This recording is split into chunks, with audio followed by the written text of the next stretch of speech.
Shattered to unbreakable. Listen here, sweet sister. Whether you think you have one little crack or you are shattered into a billion pieces, this podcast is going to give you the resources, tools, and skills to help piece yourself back together to form a beautiful, unique, solid, and unbreakable masterpiece. You are listening to Shattered to Unbreakable, the Reclaim Podcast. Let's talk. All right, welcome everybody to another episode of Shattered to Unbreakable. I'm your host, Brandy Babin, and I have Aubrey here, my favorite guest because she's the host too. I always say a favorite guest, but you're not really a guest, you're a co-host, which is perfect. Okay, so we're going to be talking to you about productivity because I've been on that kick lately of making sure that I am super productive. And I realized, without realizing it, actually it was prompted by one of my mentors, that I'm actually really good at staying productive and that I should teach that. And I'm like, oh, I didn't even think about me being good at being productive. I just have always been good at it. So I didn't realize it was like something people needed to be taught. And then I realized how many things that I've taken from other books and, classes and mentors that I've added into my life. Some things worked for me, some things didn't. I kept the things that did work. I threw out the things that didn't. And that is really my huge message for all of you, is to just do what works for you. Like, don't even worry about what works for anyone else. Does it work for you or does it not work for you? Right, Aubrey? That's what we're preaching. Yes. Yep. And I just want to interject real quick because Brandy and I had a bit of a point of contention even using the word productivity when we started talking about this, because it rings really negative for me. So I just want to take a minute and talk about what does that even mean, being productive? Because I had this vision where productivity meant like always moving, always doing, always, and there's no rest in that. There's like, if I sat down on the couch, I've failed, and so that was just stressful and this constant feeling of failure because you're as a human being, you cannot do that. But if I stopped to do something that I enjoyed just because I liked it, then I'd messed up. I wasn't as productive as I could have been for that day. So we landed on this term, peaceful productivity, and that aligned much better for me. Yes, I think that's so important because so many people, that's the big misconception, is productivity means do more, get more. How can I fit more in? That's being productive, is how can I fit more in? I don't have enough time in the day, all these things. And it's like productivity really, and at least in the reclaim world, doesn't mean to get more, to do more. Doesn't mean do more. It means what you are doing has a bigger impact on your purpose, your family, your career, all of those things.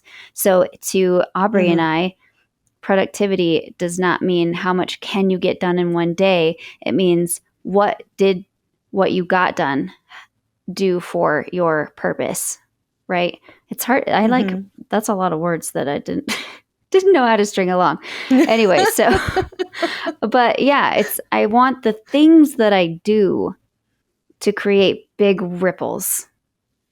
I don't want to just pile my day with things, because then they are either half done or they don't get finished, or I just start too many projects, or I feel overwhelmed, tired, and then what I am doing, I'm missing things. I'm missing little details. I'm feeling just my creative flow is gone. So, burnout, this is what we're trying to avoid, is this overwhelm and burnout.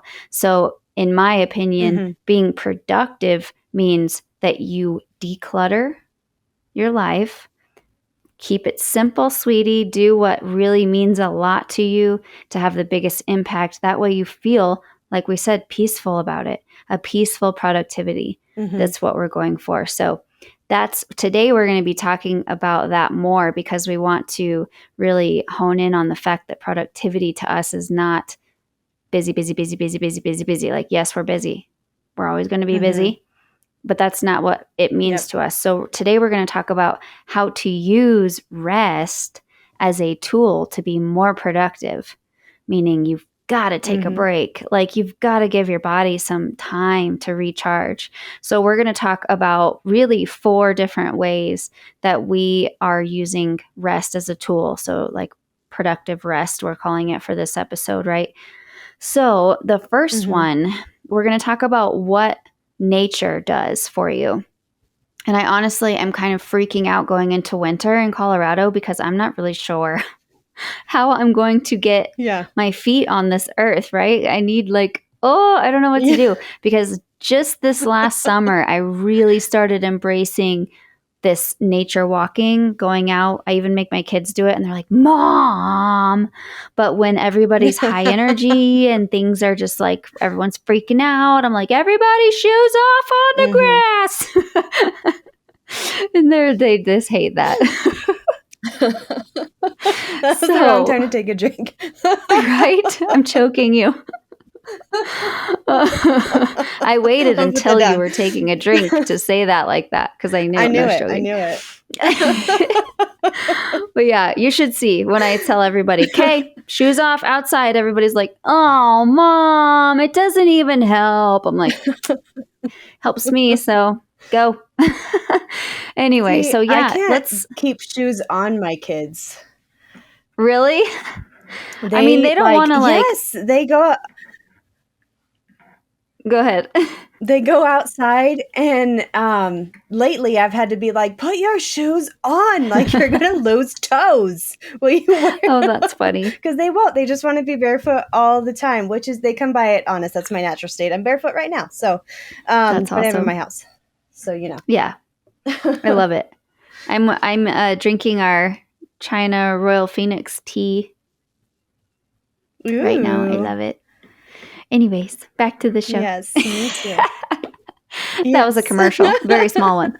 But we're going to talk about the earth, how the earth affects us, because the earth has this natural charge. That's why we see lightning, because the earth and the clouds have a charge, and when they get to a certain point, it reacts. And so we're talking about what the earth's charge is going to do for you inside of your body. So we have a charge. Everything has some sort of ionic charge. And so when your charge gets out of balance, all you have to do is literally immerse yourself into nature. Get your bare feet on the grass, get your bare feet in the soil. We were talking, I'm going to let you talk a little bit more about what is actually in the earth's soil that helps us and literally acts like a drug to help us out. And I have felt that before. I mean, it's not like, it's this magic thing. Like my kids are like, it doesn't help. But I do feel like even just thinking about it makes me want to take a deep breath. There's something about just being in nature that just makes you want to take a deep breath. Maybe like in through your nose, smell what you're smelling, hear the birds chirping and the leaves rustling and the water trickling. Like all of those things are really calming to me. And so even just literally 3 to 5 minutes of being in nature while I'm at work or having a hard time with my emotions or irritability, I'm serious, like 3 to 5 minutes is all it takes. And it might even be less than that, but tell us about that cool bacteria that you were telling me about in the soil. Yeah. So I love this. There is a bacteria in the soil. There are several studies being done about this. I'm going to mispronounce it, Mycobacterium vaccae. And so it's under study because it's been found to mirror the effect of Prozac on your neurons. So it's a natural antidepressant in the soil. It stimulates serotonin production. We all like serotonin, which makes you relaxed and happier. I love it. Oh my goodness. So yeah, it's like these scientific reasons for you to get out into nature if you just need a little bit of a rest. And I cannot tell you how productive it makes me when I take a break, take a breather, and come back to what I'm frustrated with. It's so nice. Yes. So I would challenge you all to try that. And what do we do in the winter? What are we going to do? We get you a jar of dirt. I don't know. Like is it charged weird if it's not on the earth? I don't know. I feel like I need to set up. Though. What if we got like an ice fishing hut and just set it out so that that ground stays not snowy? It's an option. Let me know how that works for you. Maybe that's why we're so depressed in the wintertime. No, but I do know that on the that and days the when lack it's of sunny, sunshine. yeah, I was going to say this, the sunny days, please get out. If you're in Colorado or in these winter areas, any chance you can get for even just like 30 seconds of sunlight on your skin, go out and get it, because you will feel more depressed during these winter months if you don't. So, Yep. okay, so the second thing that we're going to talk about is sleep. And I know there's some people that hear sleep and they're like, "Oh my God, I know. I've heard it all." But what I do want to give you some relief about is that, people will say you have to have 8 hours of sleep. That's actually not true. It really depends on you. If you wake up feeling tired, then you need to adjust your sleep and then just see what works. Like for me, I know that if I wait until after 10:30, I've missed my window and I have a really hard time falling asleep and staying asleep. But if I go to bed between 9:30 and 10, it's perfect. I wake up between 6:30 and 7 without an alarm clock, and I've gotten plenty of sleep. So for me, it's 8 to 9 hours. Some people it's 6. Some people it's 5. Like it just depends on who you are. You can go see a sleep specialist and figure that out. But if you don't want to do all that, just experiment with yourself. I know that when you are asleep, go ahead. I was just say, I think like the time that you wake up, and for those of us working in corporate America, that's not always up to you, right? Like you have to get up because somebody else has told you when you need to be in the office. But if you have any sort of say over your morning schedule and when you wake up, homeschooling plug there, we like it. But some people are better suited to like rise with the sun or up at 4 or 5 o'clock in the morning. I don't understand you, but I love you. I'm not you. But other people, like you need to wake up a little bit later. There are some moms who really find joy in getting up before their family. And there are some moms who are like, my kids can wake me up. It's fine. So finding that natural rhythm for yourself, getting up when your body feels like as much as you can with your work schedule. Yeah, that's important too. Right. So I definitely can attest to you saying to find what works for you, because I used to be a huge advocate on getting up before my kids got up. So they would get up around 7. So I started getting up at 6. Well, when I started getting up at 6, they started getting up at 6. So I started getting up at 5:30. Then they started getting up at 5:30. So then I started getting up at 5. Then they started getting up. And I was so freaking frustrated because I was like, I am trying. And then I hated that because the first emotion that my kids experienced with me in the morning was, and I'm like, you know what? No, I don't want that for my kids. And I don't want that for me. My first emotion when they come out should be like, good morning, So I quit doing that. I have a different time for my, like what I call jam sessions. Thank you, Darren Hardy. But my jam sessions are where I can be uninterrupted in a nice part of the day. And now in the morning, like you said, I let my kids wake me up. Or, if I wake up on my own before they do, that's fine too. Grab my cup of coffee, read my Bible, and then when they come out, I'm like, hey, and it's such a better feeling. Or when they come wake me up, they're like, good morning, Mom. And then that's so much nicer, And so, I'm totally down for the find what works for you, and don't let anybody guilt you into any, I won't say the club, but don't let anybody get you feeling like you're lazy or not enough or not in the cool crowd for not doing what they think you should do for your own productivity. Because what works for them is great, but you shouldn't be bullied into using what somebody else uses. Yeah. And I think like you tried it. You tried getting it before your kids. It didn't work. So I think like, let's just get rid of the stigma of like, well, I failed. No, you're learning. Right. It didn't work for you. Try It's just something not else. working for me. Because I think that I think that we so long just stick with something that doesn't really feel good and we don't really like it because it should work, right? Like it works for so-and-so, so it should work for me. And if I quit, then I failed and I'm not a failure. So I have to keep doing it. Apparently just waking up sucks and it doesn't have to. It doesn't. So don't be afraid to like end this experiment. This isn't working, and I'm going to try something Exactly. else. That's the whole thing. I just want to empower you guys to say this doesn't work for me. And Mm-hmm. so I love adding for me at the end because people will say, no, it Yeah. works because I do it. Okay, it works Mm-hmm. for you. It doesn't work Yes. for me. And I don't have to agree Mm-hmm. with you. I can agree with you that yes, Yeah. it works for you. That's great. But it doesn't work for me and you need to Mm-hmm. leave me alone about it. So Yeah. I'm sure you guys aren't as sassy as me, so it's harder to tell someone that. But I have acquired like level 7 sassy. And so I am comfortable telling somebody that they can do whatever they want to do for their own life. And I'm not asking them to change their life to be like mine. So to leave me alone. I'll Yes. never I feel forget the like you're day so somebody cute, was though. like, I try to say it in a good sassy way to where I'm still Yeah. respected, but they don't feel offended. Because I'll never forget one day, this lady was like, I don't know how you walk in those heels all the time. And I'm like, well, it's a good thing I'm not asking you to do it. I am very gracefully Yep. loving my heels. Thank you very much.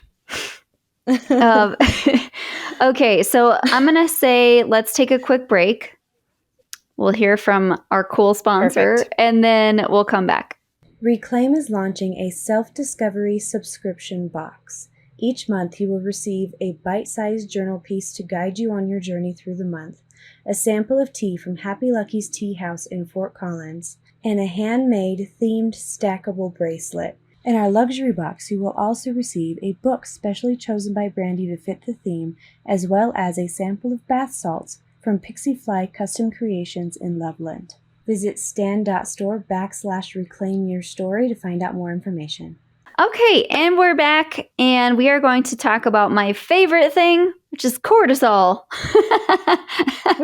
Cortisol. It's like nobody's best friend unless you need to run away from a Mm-mm. bear. So you don't want to be Yep. having high cortisol all the time unless you have a lot of bears in your life, in which case you can just divorce them. See what you did there. Oh, I'm so funny. Okay, so we're going to talk about the part of the part of unpeaceful productivity, which gives you high cortisol levels. When you Mm-hmm. are what they call stuck on in the mental health world, your cortisol levels are stuck on fight or flight, freeze or fawn, and you Mm-hmm. are constantly at this high level of alertness and awareness, and that's really good if you're being chased by bears. But if you're not being chased by Mm-hmm. bears, you don't want to have high cortisol.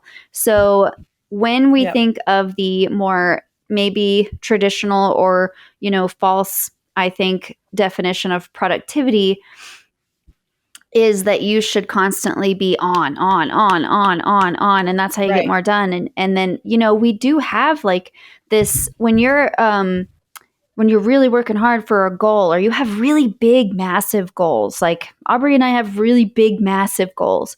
When you do have big, Mm-hmm. massive goals, you do work more on self development. You do read more books. You do listen to more people. You do try to be the most productive as possible, be the most innovative, be on trend, make sure you're keeping up with everything so you're not left behind. And it can feel like you're always needing to be grinding or you will be left behind. And that is the Mm-hmm. message that we're receiving in this world right now. Like, grind, grind. You got to work Yep. harder. You got to work longer. You got to sacrifice. Mm-hmm. You're not going to get what you want if you don't sacrifice. All these messages. And I am going Mm-hmm. to be the one to prove them all wrong because I Yeah. am going to take all of my productivity is going to be peaceful. I'm done stressing. I'm done burning the Mm-hmm. midnight candle. I'm done, losing sleep over things. I'm done stressing to the point where I can't even think clearly. Like, and I say these because I've been through all of them before.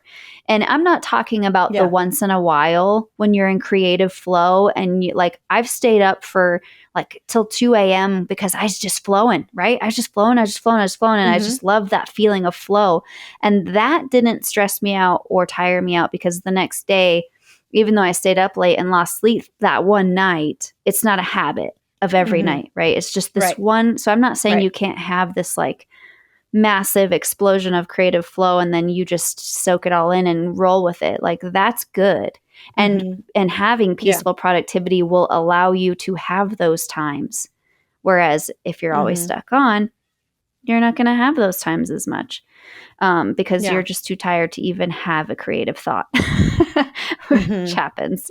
So Yeah. cortisol, and I'm going to let Aubrey talk about this really cool thing that she heard, but I'm going to just set it up by saying that when you have healthy levels of cortisol, like when you have a high stress moment, you have to give yourself time for the cortisol levels to drop back down to normal. Cortisol needs time to decrease so that you can get back to homeostasis, back to this, okay, I'm good, I'm okay. And another thing that happens Yep. just in your mental health when you come down off of cortisol is you will let your brain catch up to what your body just did. Because if you'll notice, Yes. you will jump and react even though there's no danger. But there was something unexpected in your Mm-hmm. environment that caused your body to naturally want to react to protect you. But your body wasn't sure if it was Right. safe or not yet because your brain didn't have time to be like, Mm-hmm. oh, no, that's just my kid jumping out from behind a wall trying to kill me. Right. So your brain needs time to catch up with what your body's doing. So when you come off of that cortisol, it gives Yes. your brain time to be like, okay, we made it. That was not as bad as I thought. Like, okay, we can. So you have to have Mm-hmm. those times where your cortisol might be high because there's always going to be high stress moments in life. You cannot avoid them. My goal is to feel them, let them happen, and then give myself time to process what just happened so that I can move forward. I learned something. I can implement something to make it easier next time, etc., etc. So Right. it's important for you to have the restful moments to give your body time to recharge. Yes. And then Aubrey, tell us about. I love this whole thing about your mind and your body and catering to each one. So to give us all of that info. Yes, this is my favorite, and I did not come up with it, and I can't remember where I saw it, so I want to credit her, but I don't remember her name. It's not me. So, I was reading something that she was talking about how she and her husband have different kinds of work. She works more with her body, like chasing kids around. That's active work, and I don't care who says it's not. So Right. she's up on her feet all day. So she rests with her mind. Like she takes slow, leisurely walks and like listens to an audiobook or sits and reads a book because she's been working with her body. So now her mind needs to drive the bus with rest. Her husband sits at a computer all day and works with his mind. So for his rest, he works in the yard. So I don't know if mowing the lawn sounds restful for you, for any of you. It doesn't to me, but that's fine. But understanding that there's different types of rest. So a lot of Yeah. us, if I asked you, like, what is rest to you? You might think like taking a nap, zoning out in front of the TV, reading a book. None of those are bad options. I mean, watch your screens because blue light and, like there's a whole mental health consideration there. But that's not the only answer. Like rock climbing can be restful for you. Krav Maga, kickboxing, any of that Yeah. can be restful if you need to rest with your body. Right. So the idea of rest meaning so much more than we think it does is help to kind of put the puzzle pieces together for me with productive rest. Rest is Absolutely. productive if it's working with not just your body, but with your whole being for how it needs to rest. I love that. And I was thinking about as we were talking about this, like I work with my mind all day. Like I'm staring at computer screens, I'm inputting data, I'm calling people. Like my mind, sometimes I just get to the point where it feels like mush. And I'm like, I stare at the computer screen and I'm like, I don't even know what I'm looking at anymore. But when I step away, and like I said, I'll go outside and take a walk or something. But I've noticed lately, I love organizing stuff. Like I'll just go to the junk drawer and just start organizing a junk drawer and I'll feel really good afterwards. So even just like organizing or something to where you don't have to think a lot, you're just doing something with your body. Yeah. I love those what is it called, latchwork rugs, where you put little pieces of yarn and you latch it into a grid. Oh, those are so cool. Yes. There's those really cool rhinestone glitter pictures. Oh my gosh. That is fun. Anyways, crocheting instead. So I'll put on a movie, but instead of actually watching it, I'll just listen to it and crochet. And that's really nice too. So I never realized that that's what I was doing, but I love that. I love that, that tip. That's a really good hack. Perfect. Yes. Okay. So to recap, we believe productivity is very different from what society believes it is. And I feel like when you look up the definition, because you guys know how I am, I look up the definition of everything. It's literally, productivity is not necessarily doing more. It's having more come out of what you're doing.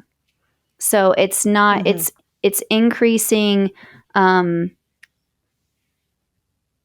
do I put that? I want to say it's increasing production. But if you think of it like a factory, it's not necessarily having more people there. It's having the right people there that are actually efficiently doing things. It's increasing the percentage of production from the work you're putting in. So it's not doing more work. It's what is coming out of it. And if you're doing more and nothing's coming out of it because you are just gone mentally and physically, it's not productive. It's just work. So yeah, I love the idea of using rest as a tool, a productivity tool and a productivity hack. Yes. And we're going to teach you how to be the most productive person that you know, while also feeling at peace and finding joy and rest in your day and feeling balanced. Doesn't that all sound so fabulous? I love it. Yes. Okay, so keep listening, because in the next couple episodes we're going to have some more tips for you on how to remain peacefully productive. But until then, go take a rest. And stay sparkly, sweet sisters. Thank you for joining us today. We loved leaving you with extra resources at the end, and we do have some brand new things coming out. One of them we're very excited about is a monthly self-discovery or self-care subscription box. So you pay every month, you get a pretty box with all kinds of wonderful things in it, including self-care instructions, things to help you relax like bath salts and candles, and of course there's tea. Of course there's tea. We talk about tea all the time. So you will have a tea sample in that box that relates to whatever we're doing that month. So we're very excited to bring that to you. Another thing is, with your Reclaim Journal, we're noticing that there is a need for people who learn differently. So we've created an online DIY course. So you can watch, listen, and read your journal and do the exercises along with me. There are also 2 bonus exercises in the course that are not in the journal. So check that out. You can go to reclaimjournal.com, or you can go to stand.store/reclaim your story. That's what it is called, the Reclaim Your Story course. So I'm not going to confuse you with any more information than that, but if you want more on brain spotting, coaching, and all the other things that we do, go to reclaimjournal.com and browse around. We're excited to see you next week. Stay sparkly, sweet sister.